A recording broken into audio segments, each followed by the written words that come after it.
What is up, everyone? Today I'm going to show you some really fun drum fills. And I like these because it's simple, but the orchestrations you can do around the kit make them sound much more complicated than they actually are. Now, I loved playing right, left, left. And early on, I would say 15 years ago in my drumming days, I was obsessed with this pattern.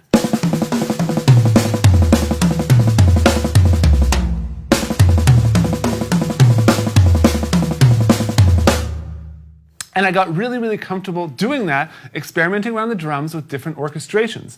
But then one day I'm like, well, if I can do right, left, left, I should be able to do right, right, left, or left, right, right.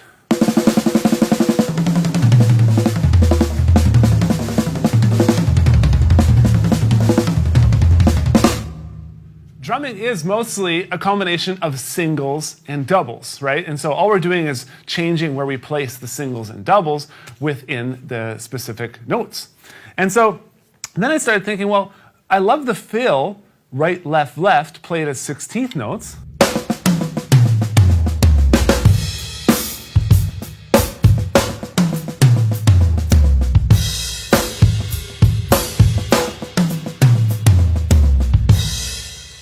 But one thing I wanted to try was, what if I just led that with my left hand so there's more double note hits on the toms or around the drums? Because when the right hand is moving and the left hand is playing nice quiet ghost notes on the snare, that's the way a lot of us drummers do it. You'll see drummers kind of flying around the drums and their lead hand is kind of playing a lot of the melodies, their left hand is filling things in. And I wanted to get my left hand more involved. I want my left hand to just take more of the lead, and I wanted to build this skill.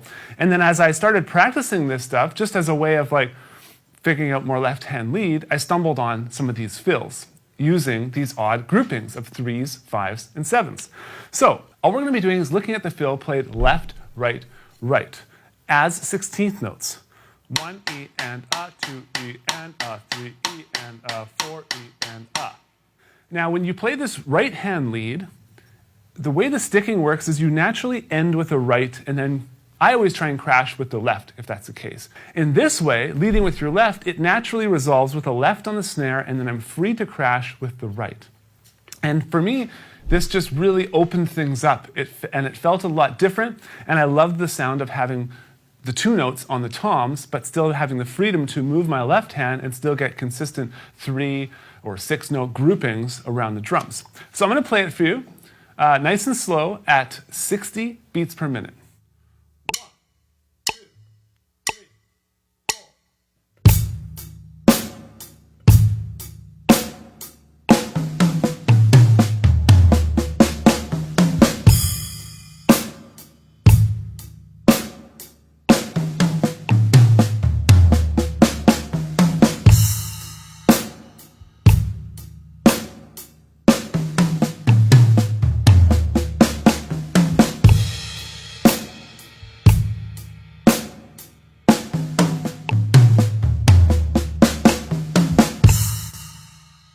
So once you kind of learn how that feels by leading with your left, number 1, as well as playing groups of 3 over 16th notes, number 2 challenge, once you kind of get a feel for that, it's going to start being really easy to move it around the kit. And that's kind of the next step with this, is just to start experimenting with different combinations.